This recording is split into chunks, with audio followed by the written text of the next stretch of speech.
Good morning, ladies and gentlemen. My name is Pavel Fischer, and I will be moderator of this panel. The name of, or the title of this panel is The Changing Role of Intellectuals in Today's World. Who is the intellectual, and in what kind of world we are living in? What kind of change this world is going through? Before we start this panel, and before I welcome on your behalf the distinguished panelists, I would like to pay a special tribute to someone who couldn't come today. This panel was conceived and was supposed to be chaired by Professor Jiří Musil. Professor Jiří Musil, sociologist, was one of the key persons of the very idea of Forum 2000 conference. He was a specialist in urban development, in sociology in urban settlements, and he tirelessly worked in order that Forum 2000 has an academic and very concrete based approach. And this panel he conceived before he passed away was put forward by his own ideas. So let's just pay tribute to Professor Jiří Musil, and this panel is also in his memory. Thank you very much for coming and for taking part in this very interesting dialogue we will certainly have, because I think that intellectuals have still a role to play. Václav Havel, by the way, was very much interested in this question, but not only himself. The idea is much more ancient and much more old than the 20th century, as we will see probably during the exchange. This morning, Madeleine Albright stated that media shouldn't inflame, but maybe educate. So what the role of intellectuals in this world, maybe in the world of media as well, should be about? I think that before we start, maybe we should think, every one of us, briefly.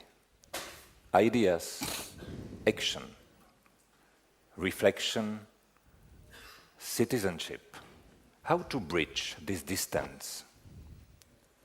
How to take note that media spread not only information but also emotions. The media can spread not only resilience, empowerment, courage, but also fears. What the role of intellectuals should be about in all of that? At the beginning of this panel, I will invite every one of our speakers to take the floor from 5 to 10 minutes, and then to engage the dialogue among them. And at the end, you will have 15 minutes to raise your questions. May I just ask someone in the first row to show me that 15 minutes comes, okay? So you will be our timekeeper. Thank you very much. The first I would like to invite to speak is Shlomo Avineri. Professor Avineri, distinguished professor of many universities, has also a diplomatic experience. Professor, the floor is yours. Thank you very much, Pavel.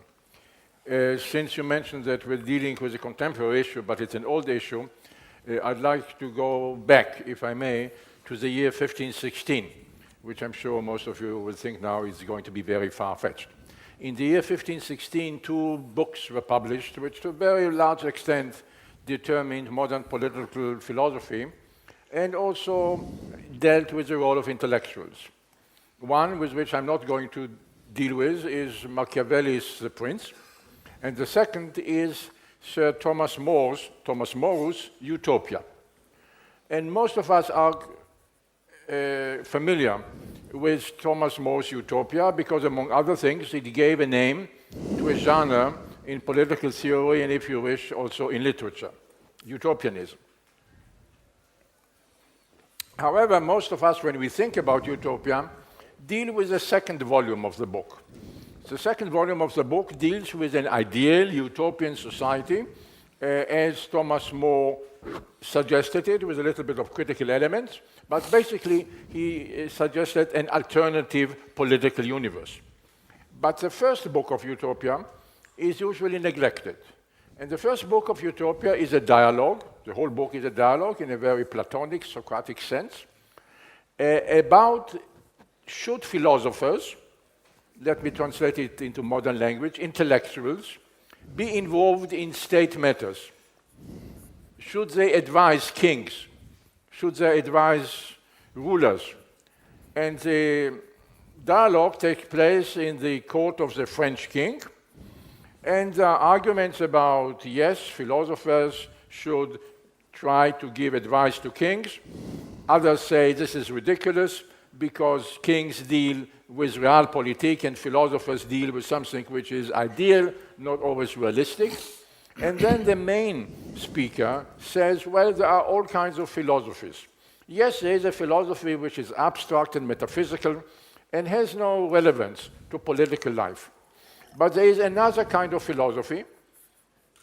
Thomas More wrote in Latin, so the word he used is philosophia civilio, a more civil or a more political philosophy, or a philosophy more related to civil political life, which, as Thomas More says, knows on which screen it is playing, knows to what audience it is playing, and therefore it will try to give the king not abstract and just metaphysical ideas, but will try to relate general ideas to what can be done in this civil political world. Not exactly realpolitik, but something that takes realpolitik into account and tries to draw political life according to principles, but according to principles that can be implemented in civil life. Philosophia civilio, a philosophy which has to do with civil political life. In this way, it seems to me that one can also look at Havel's contribution to political life and political thinking. In many cases, Havel has been considered a playwright, a philosopher, a writer, somebody who is a little bit what the Germans would call weltfremd, a little bit alien to the real world. And in some cases where he didn't succeed, especially after he became president, people were saying, well, of course, I mean, he doesn't have the realpolitik, the grip on the realities of political life. I'd like to differ with this view because it seems to me that Havel gave us a good example of how you start with general ideas, which look sometimes very abstract, but then try to realize them and then understand the limits of the political. If the political is the art of the possible, Havel, to a very large degree, realized that, yes, it is the art of the possible, but also philosophy, if you wish, literature, ethics, has to do with real life and not with abstract a priori situations. And as was yesterday said over dinner, when Havel was still a dissenter and negotiated with the powers that be, with the communist regime, he knew how to focus on practical issues and slowly, step by step, implement the general idea of what he was thinking about. This is related also to a distinction which was made immediately after World War I by the German philosopher Max Weber, when he made a distinction between two kinds of morality or two kinds of ethics. The ethics of opinion or belief or conscience, Gesinnungsethik, and the ethics of responsibility, Verantwortungsethik. What is the difference? The ethics of conviction is what we usually do, academics. We discuss things around the round table. We are not under pressure. Our life is not in danger. And at the end, when the seminar is over at 6 o'clock, we say to our students, fine, we're going to meet next Tuesday at 4:30. In real life, that's not how it happens. No politician, certainly not in our age of instant reporting, everything happening in real life, can say, okay, I have a crisis, but we're going to deal with it next week at 4:30. You have to deal it now, and if you don't deal it now, somebody else will deal with it, or you will be reported as somebody who wasn't able to deal with the crisis when it occurred. So one of the differences, and here I think, again, I don't want to focus just on Harvard, but I think Harvard is a good example. It is very easy to make, and we academics usually make those statements, how to do things, because we know better. And when in my university seminars, when one of my students discusses and says, well, the government, the prime minister, the president should do this, I said, no, that's not the way. Don't tell me how the prime minister should do it. You are now the prime minister, with that kind of majority in parliament, with that kind of coalition, with that kind of press, with that kind of international context, and you now tell me what you as prime minister will do. It tends to concentrate people's minds. Because all of a sudden it's not giving advice, but making decisions. And the transition from giving advice, which is the easiest things. I mean, we all know how to give advice. I mean, we all know how to change the world. We all know how to do things better than they. Yesterday it was mentioned only they, them, the authorities, the начальство. We know what they should do. When it's not they, but it's me, we have to do it, and I have to do it in real time now. Because members of the government, there's opposition, the press is waiting outside to hear my statement, and I have to make the decision now. This is the ethics of responsibility.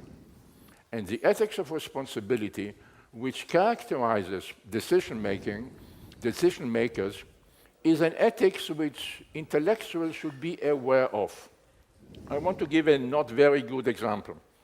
But it's a good example, but it's a bad historical example. When you look at the Weimar Republic, and the crisis of the Weimar Republic, which led in 1933 to the rise of the Nazis in Germany, and then to the terrible history afterwards, the Weimar Republic had on one hand one of the best constitutions in the world. I mean, you read the Weimar Constitution of 1919, it's the most modern, progressive, social, democratic, liberal constitution imaginable. As intellectuals, we would have difficulty writing a better constitution. But the Weimar Constitution, or the government set up under the Weimar Constitution, had to work in a political context. And the political context was a defeated Germany in 1919, a Germany where the whole political structure was defeated in war. The Kaiser, the emperor fled, but most political elites in Germany viewed the new republic as illegitimate. The military elite, the Junkers, to make it simplistic, certainly viewed this Republican elite with all those social democrats illegitimate. The bureaucratic elite viewed it as illegitimate, and therefore it was easier for them after 1933 to collaborate with the Nazis, or many of them did. The academic elites in Germany were conservative and imperialistic and not very liberal.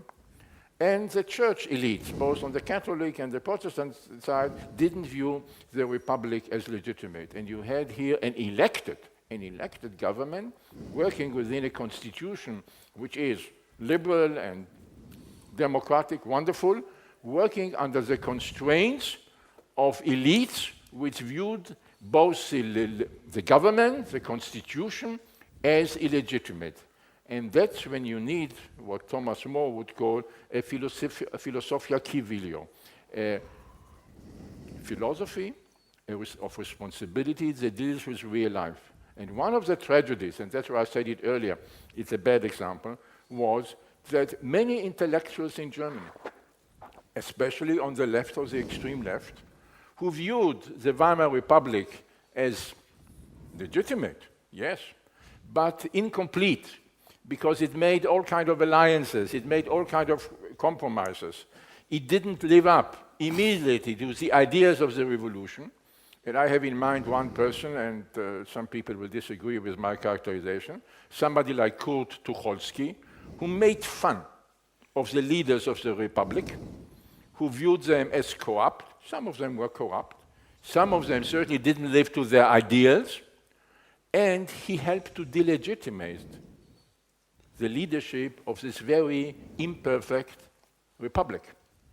And of course, without wishing it, but the result was that he helped those on the extreme right who were delegitimizing the republic, and the communists on the extreme left who were also delegitimizing it.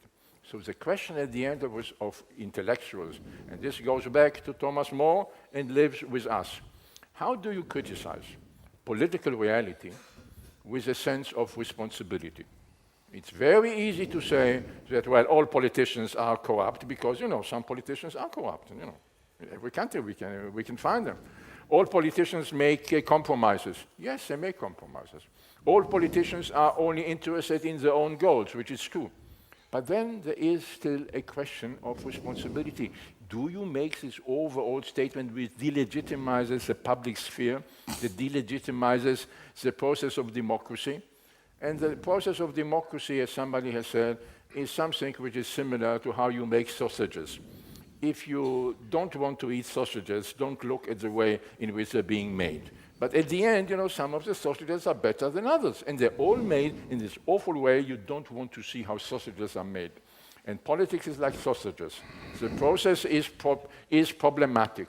And we, those of us who view ourselves as intellectuals, as moralists, who can always preach to the others how to do, have also to ask ourselves one question. Look in the mirror and say, I have to make the decisions now, not in an ideal utopia, but with the elements that history, providence, God, vox populi have given me.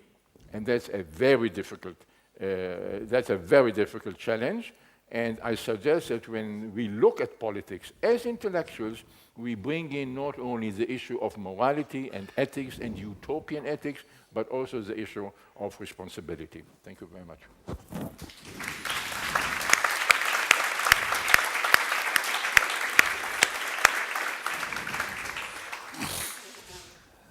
Thank you very much, Professor Avineri. I have to say that I am very pleased because you started with Thomas More. And I think that he is a real treasury of not only writings but also of postures, how he succeeded to deal in a perfect respect of hierarchy, of monarchy, and at the same time highlighting the question of consciousness. This is a link maybe to Václav Havel as well, who spoke about consciousness. But I think that there were so many things to be developed that I will stop here and ask Surendra Munshi. Professor Munshi was already introduced in the previous panel, so I will be very, very short. Professor Munshi, you speak in one of your writings also about vision deficit in public life. This is something that makes me think about Václav Havel. He said many times, we need a vision.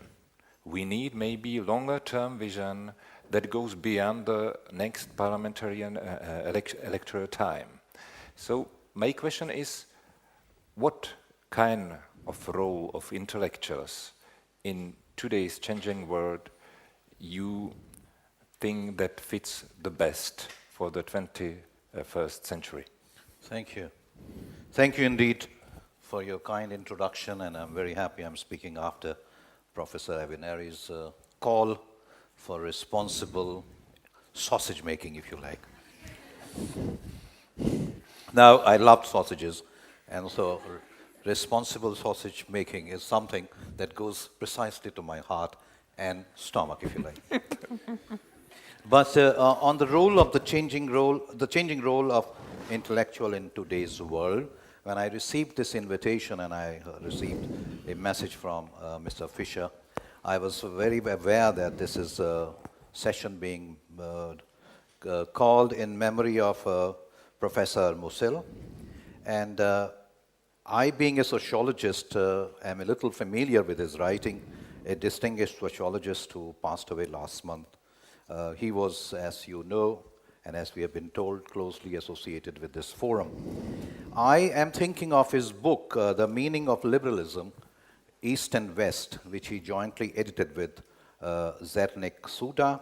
The book appeared more than a decade ago, but I think it is still a very important book, and also for the kind of discussion we are doing. He raises a number of important questions about liberalism. And it starts by noting a comment of the Swiss journalist Herbert Lithy, who reported to have commented on contemporary French society that France's clock shows another time. And the book undertakes the task of considering asynchronous clocks of the West and the East, more specifically Western Europe and East Central Europe, so that the two regions do not talk past each other on the issue of liberalism. I think this is an important task. This book deserves to be read more seriously, and I am certainly engaged with it. But I would like to say here that we need to extend the concern of this book in many ways and think of not just the Iron Curtain, but continents, not just liberalism, but bigger issues. Along with my submission to the panel, along with asynchronous clocks, we live with synchronous clocks as well all over the world. These clocks are ticking, and their sound should remind us of the passing of time in the face of challenges facing humanity today. Challenges which we must face, as we have heard from Professor Avineri, with a sense of responsibility. And in this context, what is the changing role of intellectual in today's world? I look around, and I must say, maybe I'm expressing my personal prejudice, I must say I find in the world today one person who symbolizes this role in a very remarkable manner, and that one person is Aung San Suu Kyi of Myanmar. In deciding to award her the Nobel Peace in 1991, the Norwegian Nobel Committee observed she has become an important symbol in the struggle against oppression. Her own lecture in Oslo in 2012 deserves to be considered seriously. She said, and I quote, "When I joined the democracy movement in Burma, it never occurred to me that I might be ever the recipient of any prize or honor. The prize we were working for was a free, secure, and just society where our people might be able to realize their full potential. The honor lay in our endeavor. History had given us the opportunity to give our best for a cause in which we believed." What do we learn from this admission? And I would strongly recommend to all of you, this text is available on the internet, to read this text. It's a very moving text. What do we learn from this admission that she made? The role of the intellectual is to work for a free, secure, and just society which allows the people to realize their full potential. It is for intellectuals to give their best for a cause in which they believe. I must say, we must also note that different situations may throw up different specific issues. In Burma, there's one kind of situation. In this part of the world, there's another kind of situation. But the overarching cause for all of us to struggle against oppression for a free, secure, and just society is valid in different parts of the world. And Suu Kyi, our life was spent in struggling for democracy for our people in Myanmar.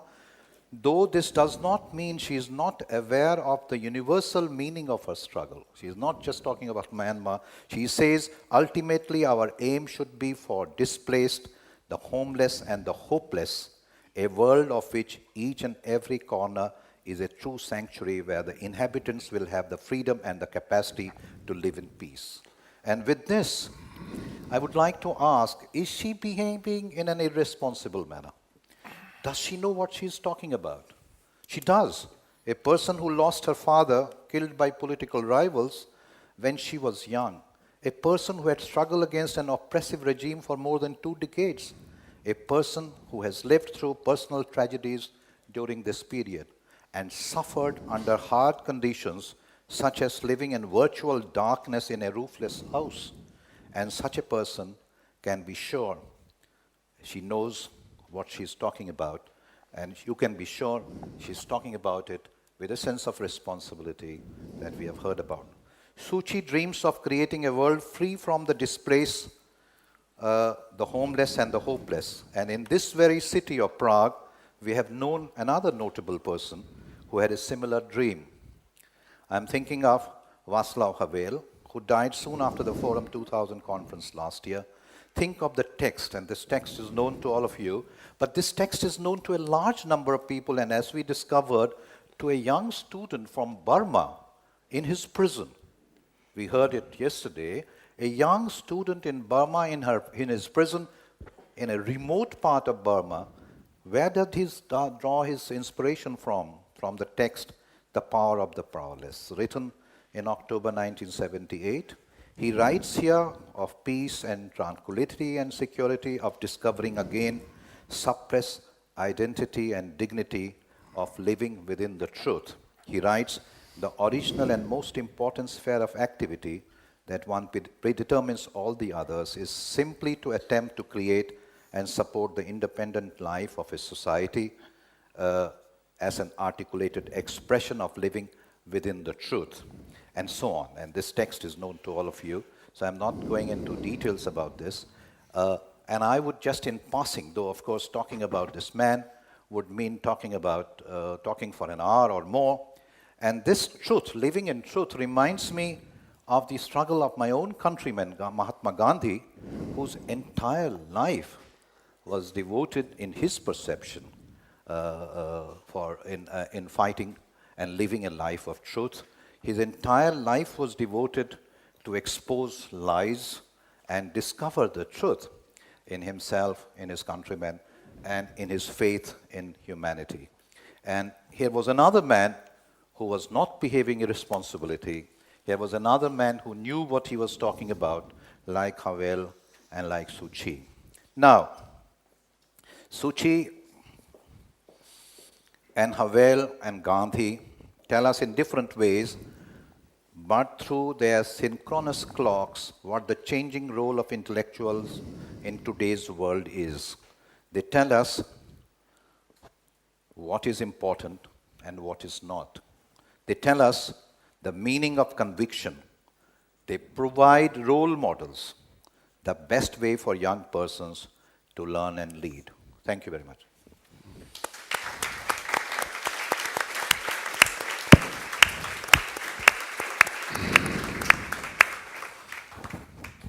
Before I invite Roger Scruton to take the floor, let me just have two comments. First, Aung San Suu Kyi. Her photo was behind the desk of Václav Havel, the president, and he was, during all those years, very much involved and interested in her faith and in her condition. They never met, but they were in a very special way linked together. And Václav Havel was the one who proposed Aung San Suu Kyi to be distinguished by the Nobel Prize.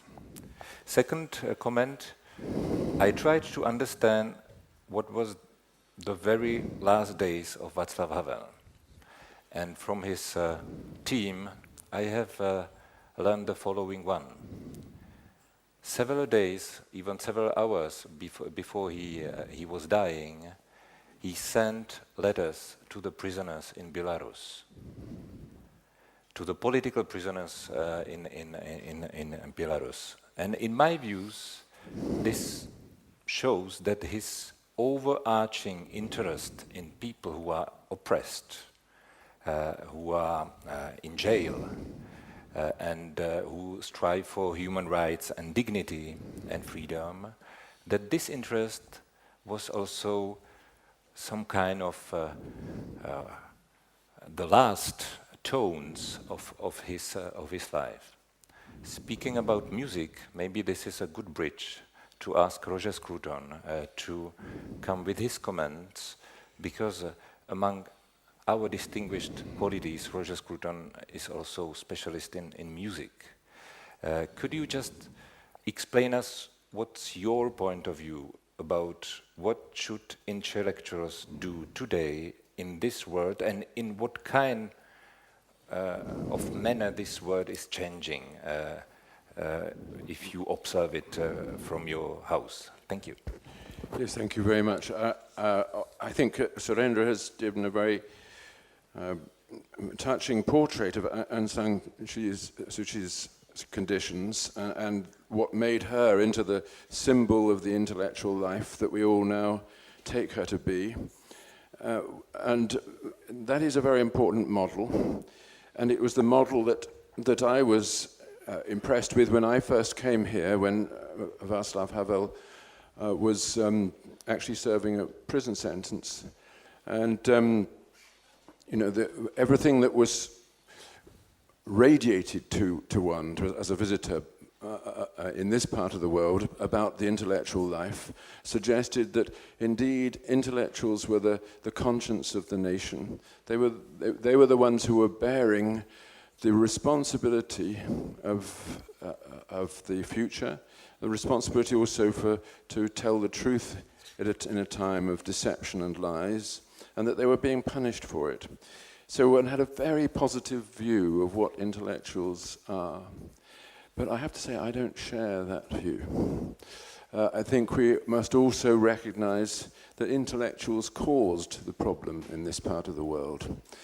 It began with Lenin's famous pamphlet, What is to be Done, which was an inflammatory document that only an intellectual could have written, summoning the whole weight of Marxist theory to create the machinery for the oppression of the ordinary person that became dominant in Russia in 1917, and was then duly transported here, first in 1945 by your fraternal armies, and then in 1948 by the native communist movement, which was a movement very much inspired by people like Nezval and the Prague communist poets.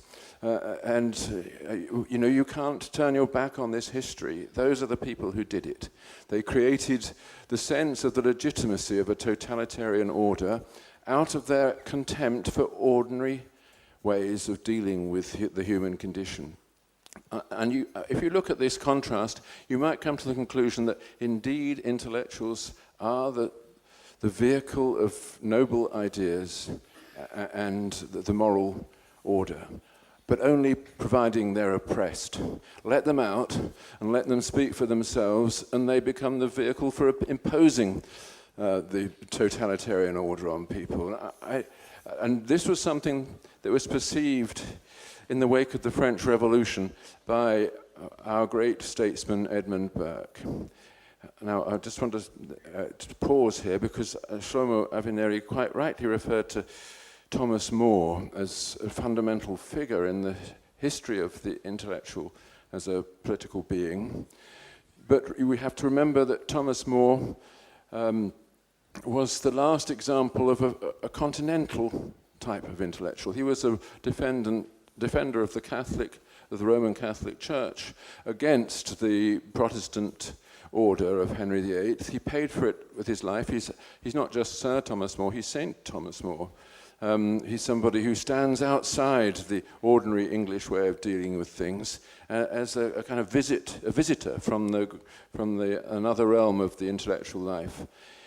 Edmund Burke was much more, although he was a Catholic, he was much more in our native tradition, which doesn't recognize the intellectual, actually, as a separate kind of being. We recognize the educated man, educated person, of which Burke was a great example. But he took the French revolutionaries to task precisely because he thought they exemplified the real disease of intellectuals, which is what he called geometrical politics, the desire to get a complete and self-contained system which made total rational sense, and then impose it on the rest of mankind and tell them that they now have to live in this way because although they don't accept it, we intellectuals know it's the right way.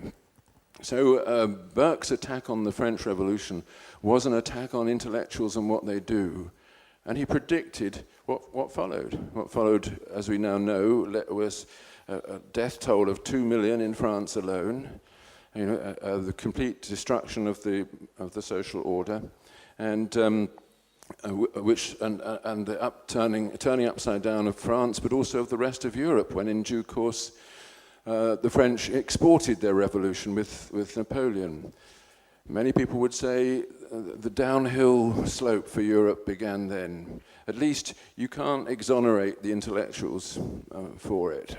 And throughout the 19th century, we in England had very educated statesmen. One of our prime ministers, Disraeli, the first Jewish prime minister that we have ever had, actually the only one, who was a very distinguished novelist, a very important novelist and essayist. Gladstone was a very distinguished Dante scholar and classicist. These were highly educated people, but they would never have called themselves intellectuals. That's a Russian idea, the intelligentsia, who, as it were, earn the right to govern because they know the truth. Our statesmen never deceived themselves with that idea. So they found themselves in 1939 up against a continent full of people who thought on the opposite, who thought that actually the politics is a branch of the intellectual life. That is the disease which destroyed this part of the world. But luckily, another kind of intellectual grew in the atmosphere of oppression. That was the Havel type, recognizing at last, after 200 years, that intellectuals really do have a responsibility. They really are answerable. The Czech word odpovědnost is a beautiful word. That you are answerable towards others. You're not there with the privilege of your ideas. You are there as the servant of others whose destiny depends on you. And that idea Havel brought to fruition and made this country once again into the peaceful and beautiful place that it is. So that's a note of skepticism about intellectuals. I don't disagree with anything that Surendra and Shlomo have said. I think it's all very true that there is a role for the intellectuals. Thank you very much, Roger Scruton, for this very clear-cut reading and analysis. I was very much interested in your points, distinguishing the role of educated people from the one of intellectuals. Professor Avineri, would you like to continue this exchange? Yeah. There's very much in what Roger said that I would agree with. I'm not going to quibble, it's not really quibble, I'm not going to quarrel about the difference between educated people and intellectuals. I think we can go through it very into it perhaps later. But I think the issues which were raised here by Roger, in a way, suggest something of the skepticism which I also feel when you hear about people like Martin Buber in Israel. Later on, Edward Said was using the same term, that the role of intellectual, the prophet, is to speak truth to power. Now, speaking truth to power sounds very well, but there are two questions here. A, who decides what is truth? Do I decide that I have a monopoly on the truth, which many intellectuals sometimes have? I mean, the example of the French Revolution and the Soviet Revolution, and I know this is truth, and I'm going also to implement it. And the question is it enough, even if you think you know what is the truth, to speak truth to power, or have you to show also, do you have also to show a way in which this can be implemented? Because saying that I know what the truth is, and they, the politicians, the vox populi, everybody, they're ignorant, they don't know, they're corrupt, but I know, and I sit at home in front of my computer and continue to tell truth to power.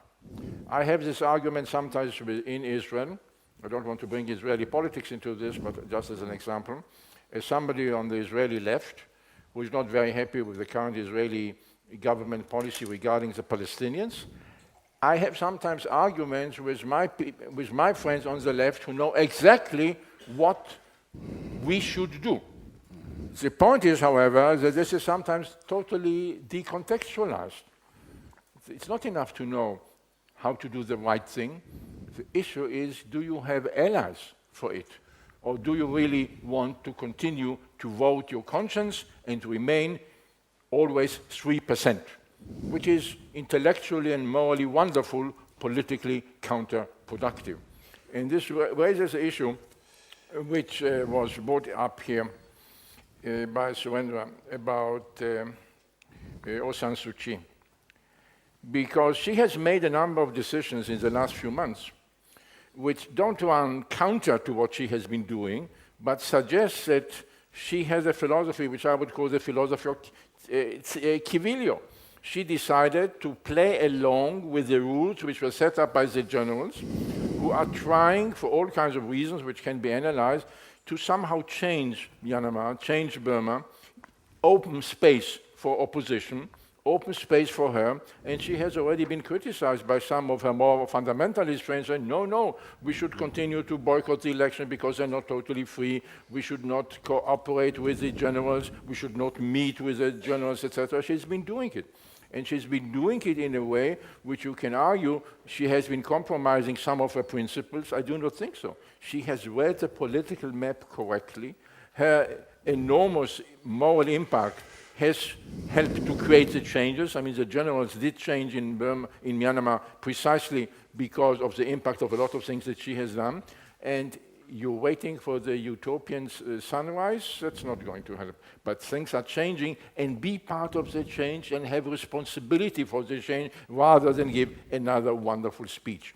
So I think in this respect, there is a parallel with Havel, which at a certain moment realize that there are realities around you if you can proceed in this direction and not fall prey to what Roger didn't mention, but I mentioned, I mean, this wonderful book by Raymond Aron calling the opium of the intellectuals.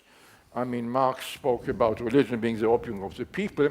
The perfectionism, the utopianism, sometimes is the opium of the intellectual. And Raymond Aron, a liberal, but a conservative liberal, but certainly an intellectual who wrote and was criticizing and spoke truth to power, also realized that there is a danger of being, that the opium, not only opium is the opium, but also, words can become opium, and the opium of the intellectual is sometimes the words which they express themselves, and should be careful.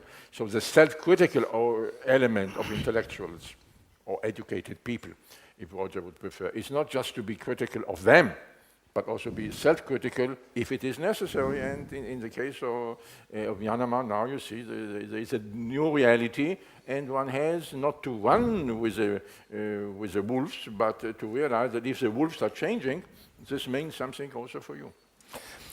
Thank you for the point. I think that Aung San Suu Kyi has a very bold characteristic because she sticks to reality. She doesn't have this opium-like way of thinking, and it makes me thinking about one exchange with someone who lives in Israel who told me, European Union likes to have good messages. European politicians prefer to have good messages to deliver, but the reality on the ground is far away. And this is maybe a theme that Roger Scruton also developed in your writings and your reflection about this political elite, the people who live not with the politics, but from the politics, who tries to be always re-elected regardless the reality on the ground. In some countries, for instance here, you have politicians who change the political parties and are still sitting in the parliament. And the membership of political parties is rather weak. What should intellectual or critical spirit, to avoid maybe the expression of intellectual, do in order to bridge the gap between reality and this world of ideas? It's a very difficult question. I think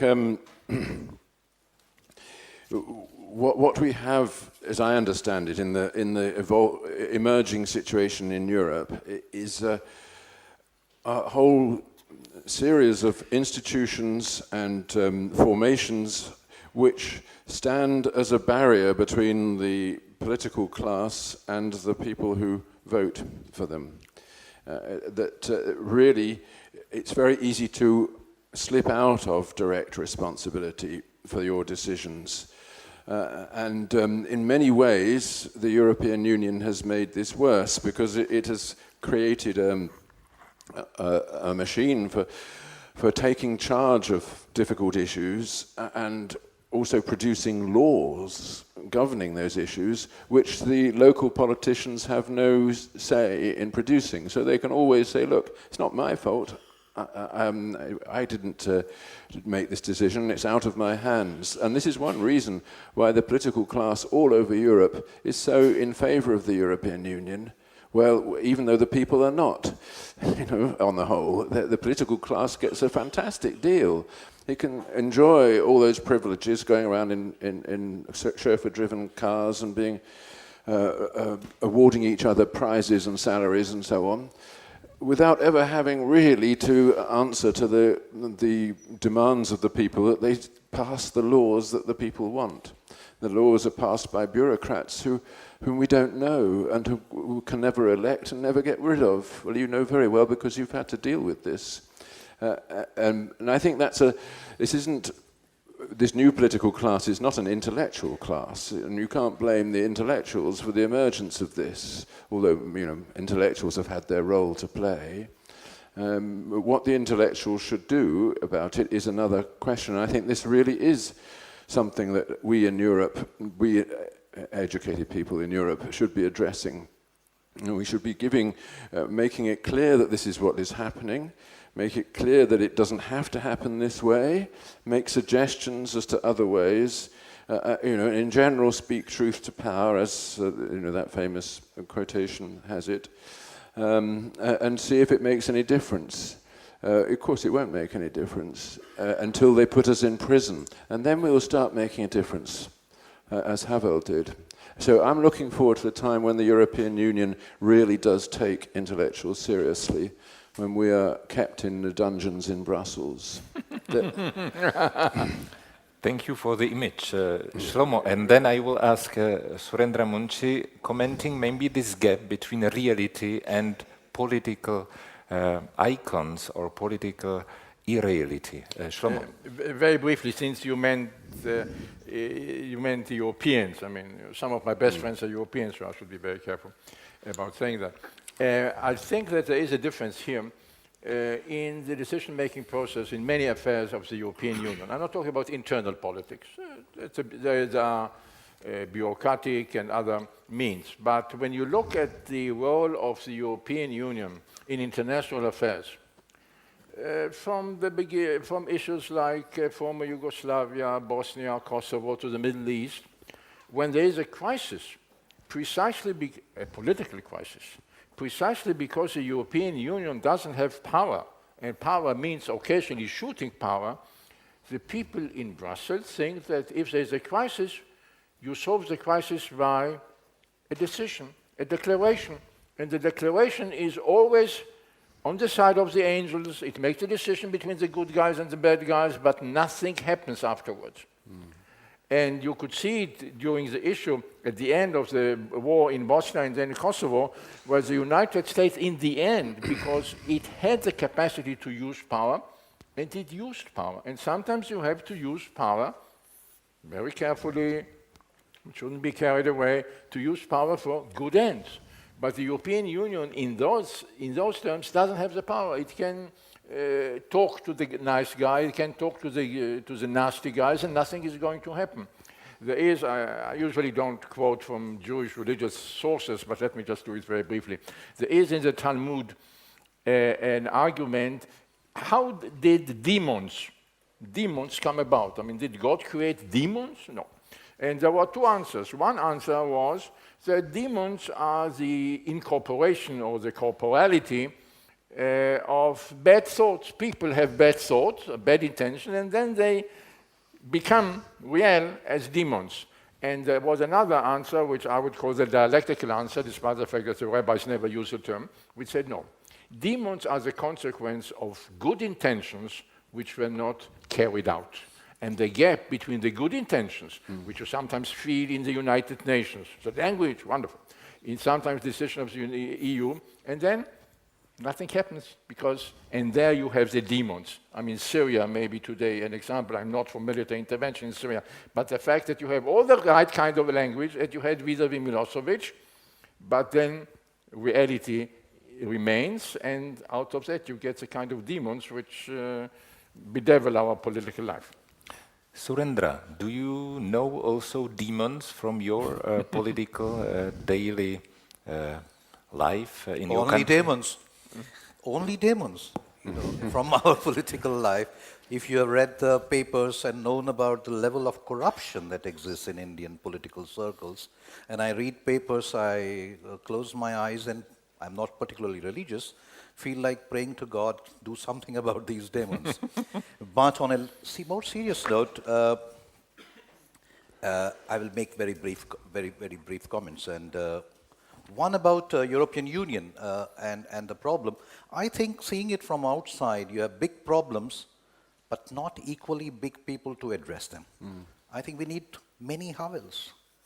There are people, I must say, if the problems were small and small people were addressing them, one would say, all right, but there are big problems, and there are no people like Havel. So that's one problem. But coming to more basic issue, you see, the distinction between educated and intellectuals, the terminology, when mass of people were illiterate, then to be educators was privilege, as we know from the history of ideas. But now with basic education having been taken care of, we need a differentiating term which would not just be a literate versus illiterate, but a literate, within literate we need a term. Perhaps intellectual serves the purpose of, let's say, suggesting men of ideas. And if men of ideas are considered as intellectuals with all the baggage, which I quite agree with Roger that the term intellectual does carry a lot of baggage, if with all that baggage, if we restrict it to, let's say, men of ideas, then I think I can make a small classification, and that classification is there could be men of ideas who have no sense of responsibility. And in academic profession, I see quite a lot of them who would deliver a lecture and say, next Tuesday, 4:30. But there are, let's say, people with a sense of responsibility. Among these people with a sense of responsibility, I would differentiate between two. One, who are answerable to people, who are answerable to humanity, if you like. And there I would put Havel. Answerable to humanity, a man of ideas, with a sense of responsibility, answerable to his people, answerable to humanity. Havel was not just a Czech thinker, he was a thinker for the world. But there are other types of people who are again men of ideas, who have a sense of responsibility, but not towards the people, but towards a sect, towards a faction, towards a particular political party, towards a certain limited objective. I would say, please differentiate between these two types. People who are answerable to broader cause and people who are answerable to smaller cause. Both of them can be brilliant, but their intentions are different. As to the opium, which Shlomo mentioned, and you see, people for a person who is democratically minded are to be taken seriously, but there is no reason to create a fetish out of the term called people. We know from history, people in different parts of the world have been addicted, not metaphorically, but really to opium. The opium consumption among the people in different parts of the world has not been something that can be ignored. I think if people have taken opium, so do intellectuals. And because they are men of ideas, they take opium in the form of ideas. We have to be also very careful. Just as we have to be careful in handling a person, is he an opium eater, he is a drug addict, we are cautious. We have to be also careful with a man of ideas who is a sense of responsibility, but we know he's an opium eater. We have to be careful. Thank you. Roger, you will have the word, but one question more maybe. How to help men of ideas to rearm our societies? Because if we see also the decline of the sense of responsibility of our societies, of our defense, maybe there is also a point you should develop. But first, please react. Well, yes, I wanted just to react a little to what Surendra has just said. It is absolutely true that there are these intellectuals like Havel who are answerable not just to a community but to humanity as a whole. But I also think, and this goes back to Shlomo's original invocation of utopianism, there is a kind of danger here, summarized by Shelley when he expressed his revolutionary progressive faith in the form man, yes, not men. You know, he was in favor of that abstract idea of humanity, but individuals, got up his nose.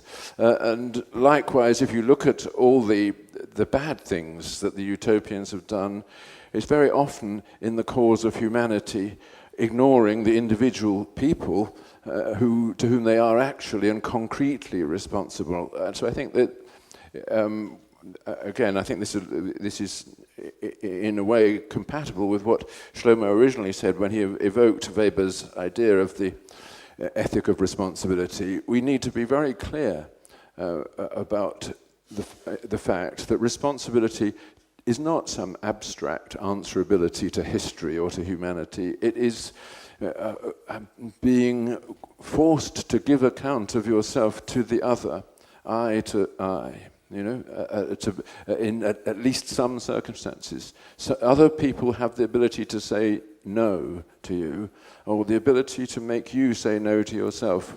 And that is what responsibility is all about, and it is something which tends to seep away from the ideas of the more intoxicated, opium-eating intellectuals, I think. As to your question, how do men of ideas, people of ideas, how do they now influence the political process or influence the way in which our societies are changing? It's an extremely difficult question. In the past, ideas entered society through the medium of religion. The theological discussions would feed down into the churches and then gradually through sermons, affect the day-to-day behavior of individual people and not always with peaceful results, as we know from the 17th century. How people with ideas can influence the process now is a very difficult question because the media, which would be the natural thing to use, are, of course, totally fragmented by the internet, totally fragmented by the triumph of popular culture over the intellectual life. The life of the mind is carried on, perhaps here and there in universities, but hardly even there. So we have a real problem as to where it can be developed. And that's what, again, going back to what I said earlier, that's what's so useful about prisons. The life of the mind there really does exist. And we just need to get the right people in there. Thank you very much, Roger. I take note, and I took note also of your expression, give account of yourself to the other, that other people can say no to you. Surendra, what it makes you think about this definition? Is it something acceptable from your point of view? Completely, and I quite clearly see Roger's concern when he says that appealing to an abstract notion of man can be very dangerous because that opens the window for utopian or if you like, opium intoxicated intellectuals to do the damage. I completely agree. I would just add one, not to take away my agreement, but I would add just one qualification, namely, in carrying out that act of seeing the persons face to face and taking responsibility, a man of ideas, no less a man of action, may have at situations to tell the people you're wrong, this needs to be done. And from all the great leaders, from life of Havel, from life of Gandhi, and from also the contemporary, what's happening in Myanmar, we can see the leader has to at some point say, because that is the difference between a demagogue, a populist, and a leader who has so much, indeed, the interest of the people at heart, that he or she can say, this is wrong, and I will do it. I completely agree with what you have said, and I think it is in conformity with the examples that have been discussed, let's say Gandhi and Havel and Suchi, is in conformity with what they are doing or have done. Shlomo, what about you? This notion of prison as a place of purification of ideas, is it something that you would accept as possibility? Because you have also prisoners who can intoxicate others, and we see it in the case of, for instance, propagation of ideologies within prisons today. Okay, it's very dangerous. Are we sending others to prison, or are we saying that we should be in prison? I mean, it's a very dangerous business here. And I'm sure Roger is meaning it metaphorically, but let me give you an example, which is perhaps, again, not a nice example. After the agreement between Israel and the PLO, which was signed by Yitzhak Rabin, who was later assassinated for it, Shimon Peres, who is now president of Israel, and Yasser Arafat, some of the world press, and even press in Israel, said, well, we have yes, Yasser Arafat, we know his history, but maybe he's going to be the Palestinian Nelson Mandela. And it was, it was a nice idea. Here you've got somebody, I don't want to use adjectives about Arafat, but he was somebody who comes from somewhere, then he becomes a conciliator, the bridge builder, etc. And then it didn't happen. And I'm not criticizing now Arafat, that's not the point. But then a friend of mine said to me, you know what the difference between Mandela and Arafat is? Arafat never was in an Israeli prison. Now, I think it has to do something with the realization of your own limits of power if you're in prison. Yeah. If you are in prison, Gandhi was in prison now, Ben-Gurion was in prison. When you are in prison, I mean, again, I was never in prison, so I shouldn't talk about it, but it tends to go beyond the ideas to the reality and the limits. And for intellectuals, as Roger was saying, to have somebody to say no to you, one of the problems which I sometimes see among my colleagues, not only in Israel, but also in other countries, intellectuals, especially intellectuals who are identified with the left, and we usually identify intellectuals with the left, which is usually not always true, but there is such identification. The idea, again, I go back to what Edward Said said, saying truth to power. Being a nonconformist. This is the role of the intellectual. He's a nonconformist. He's not following the power, etc. One of the paradoxes is that for intellectuals, sometimes it's very easy to be nonconformist vis-a-vis their own government. It's much more difficult to be nonconformist vis-a-vis your colleagues in the senior common room, where the people with whom you have to be nonconformist are not out there, but there are people around you, and you conform and you go along, and there you have what Orwell called groupthink. And we do sometimes have among intellectuals groupthink, not only among intellectuals, but among intellectuals you have to be much more critical when it happens. When it happens to uneducated people following a demagogic leader, that's one thing.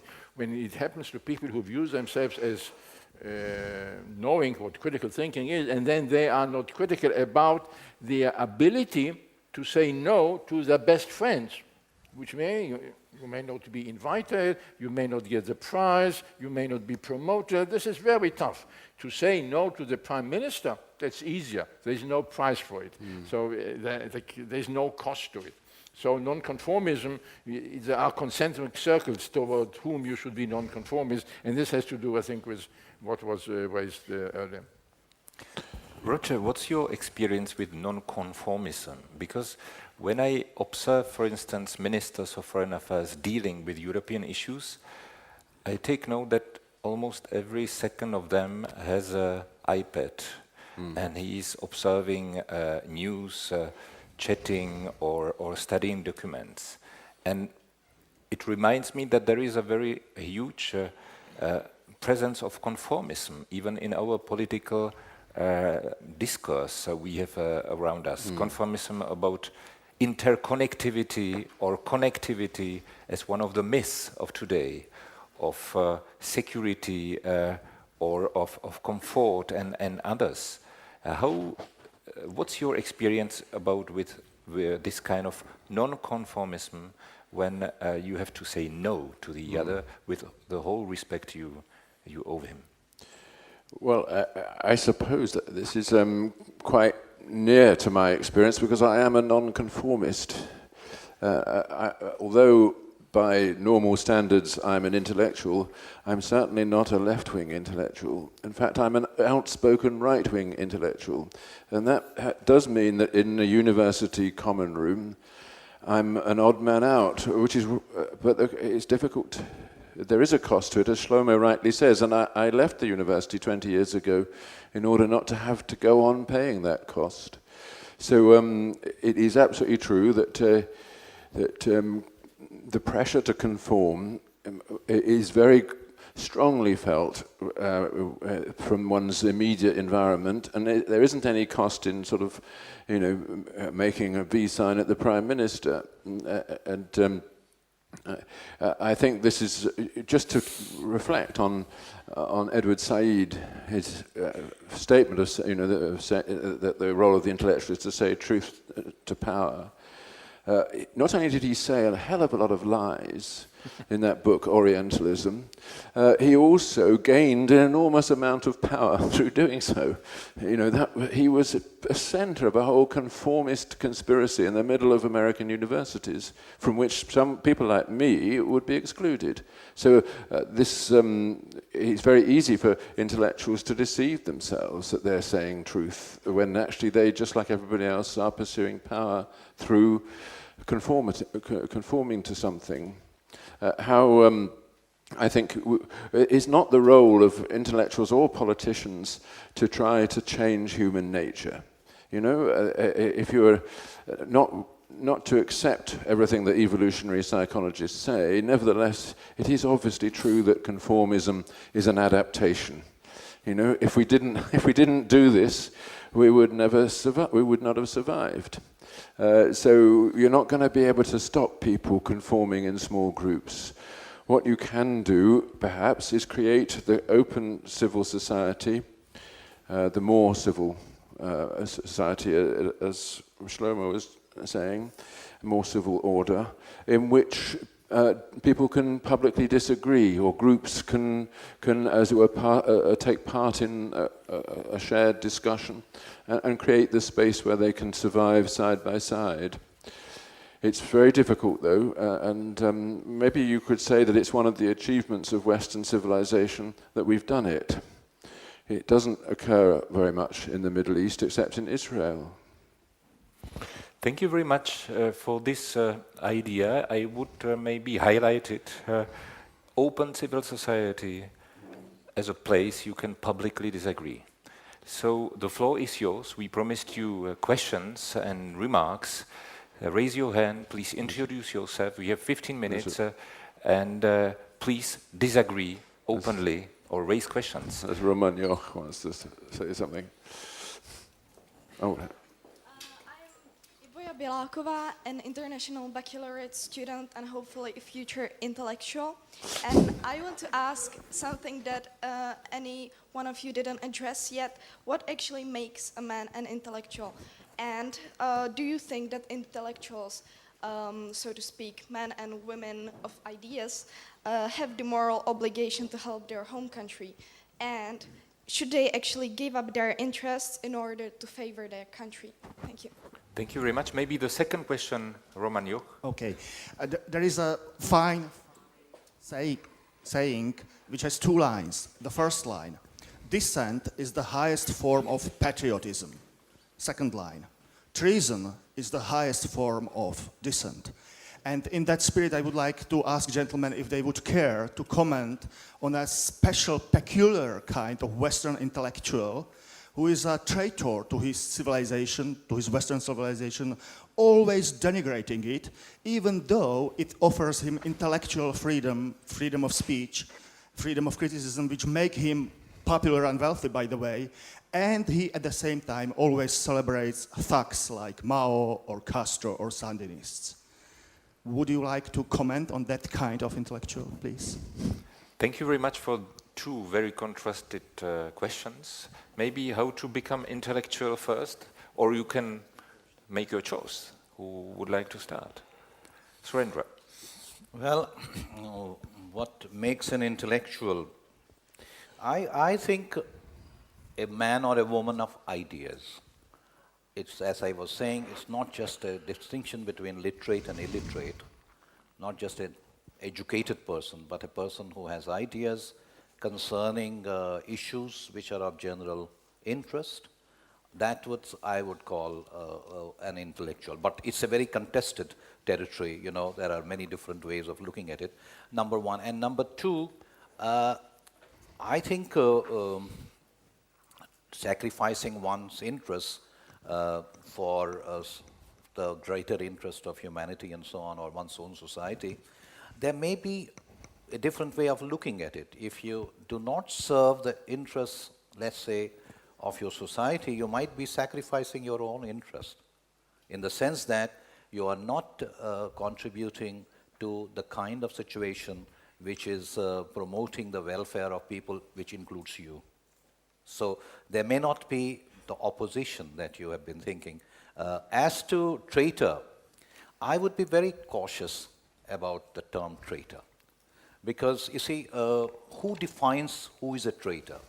And there can be a lot of problem on this issue. For Ayatollah Khomeini, Salman Rushdie is a traitor who has to be killed, as we know. Now, using the term, Salman Rushdie's argument, Ayatollah Khomeini's argument will be, you have used your Muslim background, you have used your information about Islam to create a text which is not acceptable, you are a traitor to the faith, and so on. So, and we also know that the kind of persecution that has taken place in the name of branding people as traitor, I would be, but the kind of society to which Roger has been constantly making reference, namely open civil society, where dissent is permitted and which has the civility of a dialogue, I think that's the best possible correction to erroneous views. It takes time. It's not shortcut. But I guess it's better to have a process of that kind rather than a diktat of an extreme kind like Ayatollahs. Thank you very much. Just briefly say that I certainly agree with Bo's point made by Surendra. And I would also be very careful with the term traitor. Treason trials, not only legal in a legal sense, but also in intellectual sense, are very, very dangerous. We've seen it in the 1930s in the Soviet Union. We've seen it in this country during the Slansky trial. So it's very easy to say that somebody who disagrees with me is a traitor to my ideas. If somebody makes a position which you made, I'm going to argue with him. I'm going to try to convince my colleagues that he or she is wrong. I would very carefully not use the term traitor because, you know, those people can call me a traitor to the idea of national unity or national commitment. I've been called a traitor, so I didn't go to prison, but, you know, I was called a traitor. I take it as a badge of honor sometimes. One should be very, very careful with those terms. I'd like to amend Surendra's definition of the intellectual. I think it's not somebody who has ideas only, but somebody who lives by them. And there's a great difference between those two. I know lots of people who have ideas, but very few intellectuals, very few people for whom their life is changed by those ideas and who try to conduct themselves in another way as a result of them. I think I agree with what the young lady said that it is, or implied, that it might still be the duty of such a person to make sacrifices for the sake of his country in the right circumstances. And if we look at the history of this country, much that went wrong with it went wrong because people were not prepared to make those sacrifices at the crucial time.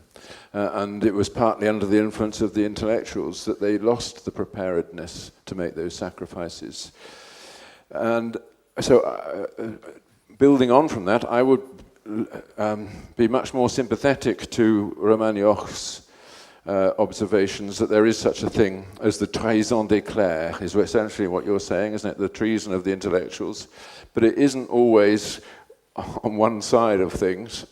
We in Britain suffered from a serious attack of treason from the intellectuals, as George Orwell pointed out, during the Second World War, who were determined to betray very important secrets to the Soviet Union at a time when it was absolutely necessary not to do so if we were to end the war in a way that would achieve an effective balance in Central Europe. This country, well, not only this country, but all around here, was put in an impossible situation by information given to the Soviet Union by 6 intellectuals in the Foreign Office, who formed a little circle. I think it's perfectly right to say that they were traitors.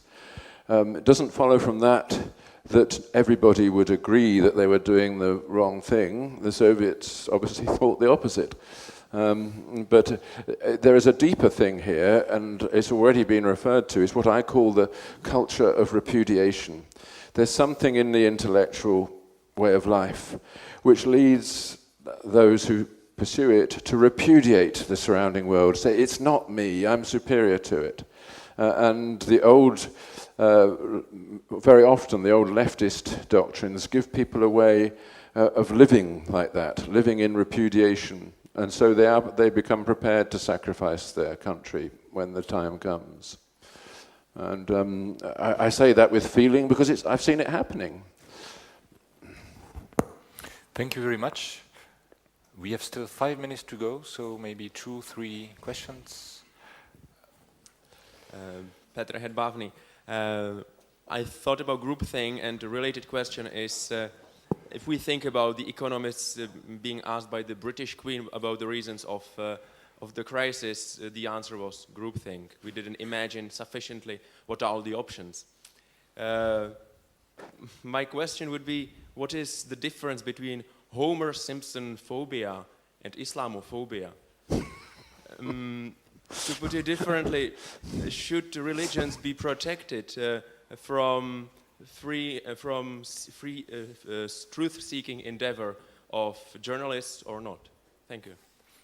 Thank you very much for the question. In the first floor, please, Madam.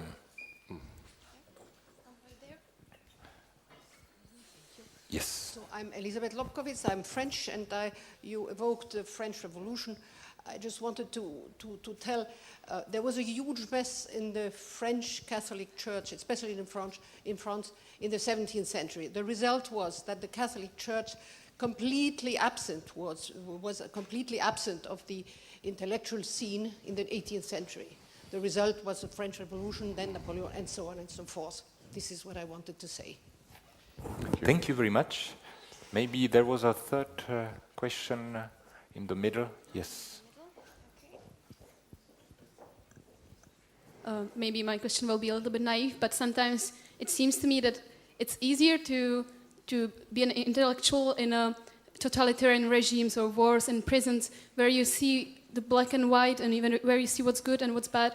But it seems to me sometimes what's the role in today's Europe where there is everything is gray and you don't really know what's good, what's bad, and there is an abundance of books, of everything. So what's the role of the intellectual in today's Europe, for instance?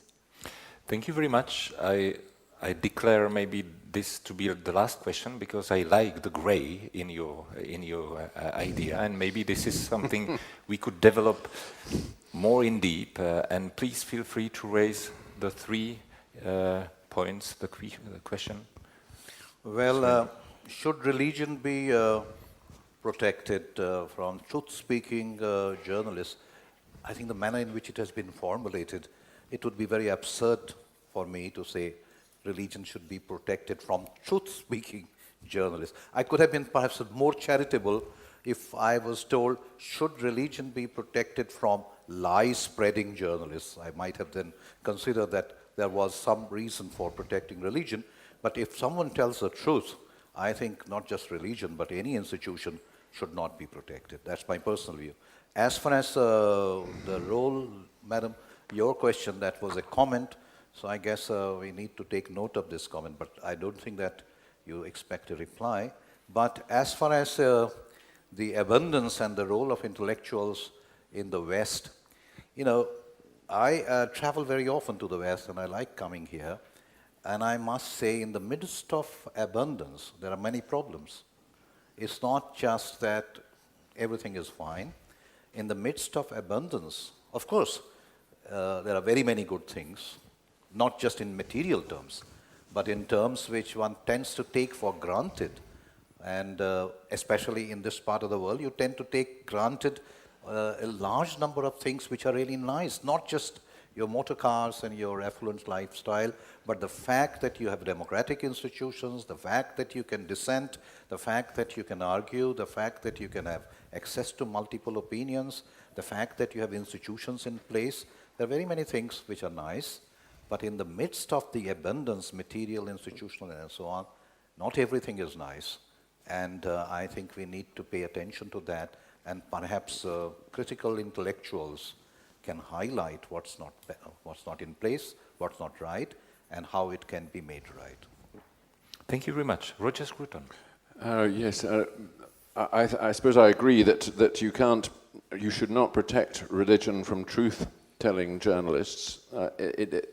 There is a great problem, of course, in that every religion conceals a mysterious central area in which truth is either hidden or perhaps not even accessible to inquiry, so that all religions feel threatened by inquiry at some stage, and that applies also to every system of belief upon which a way of life has been founded. You know, something has to be protected always. Don't forget that is true of the societies, in this secular, agnostic society in which we live. There are things that have to be protected, like the doctrine of human equality. Inquire too closely into it and you'll know that it's false, but you better not say it. And certainly you better not say it in the wrong circumstances.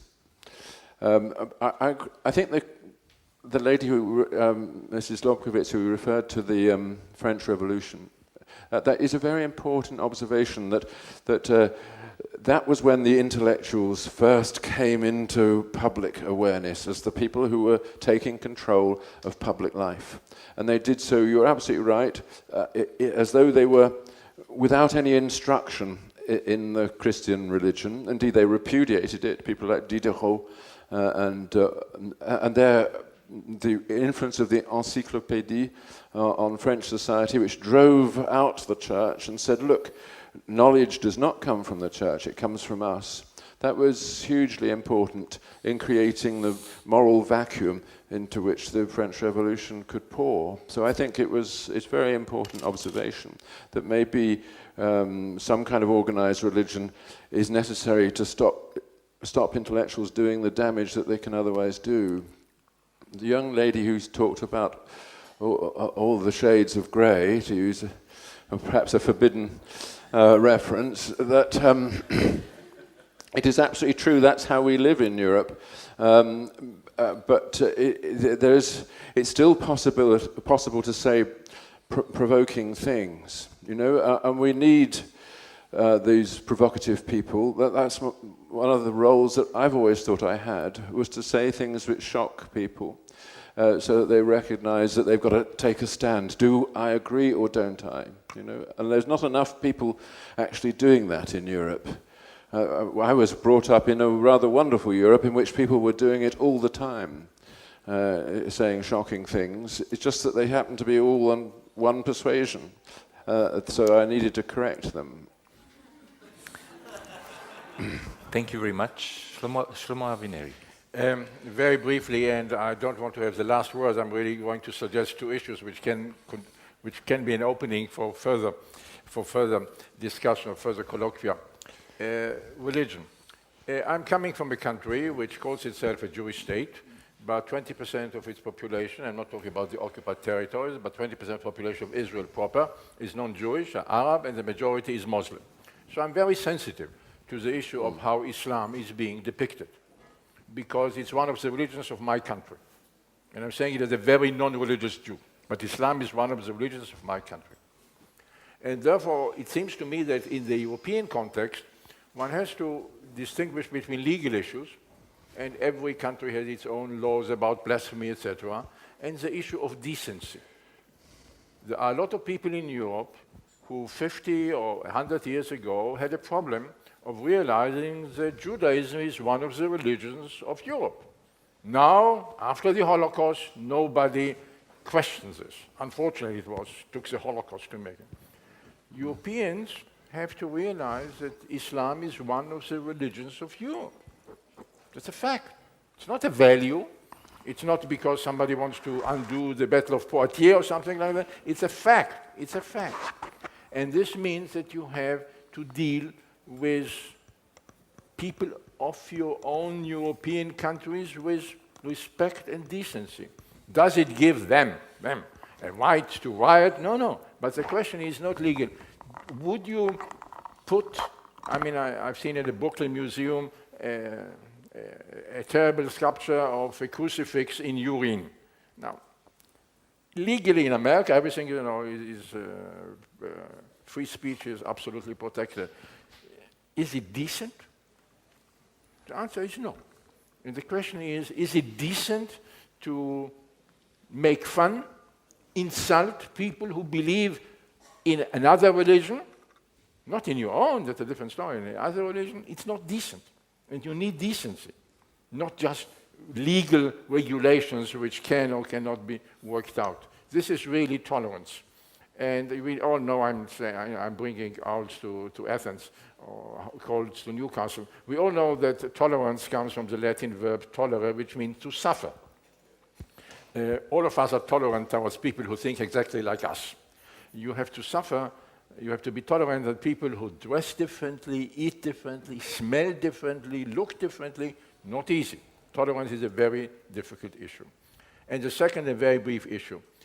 There is a difference, which we didn't really discuss, and that's what I'm saying perhaps on another occasion, between the role of intellectuals, or however we define it, people or men or people of ideas, in an obviously oppressive regime, where in a way it's easy, because you are against.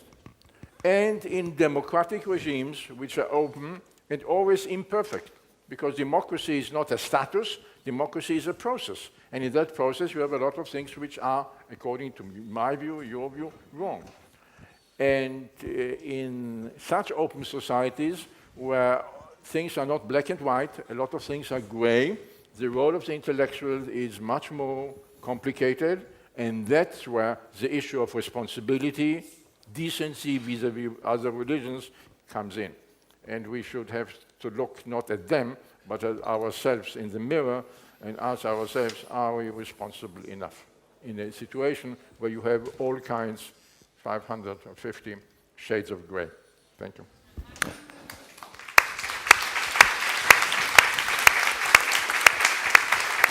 Thank you very much to all the panelists.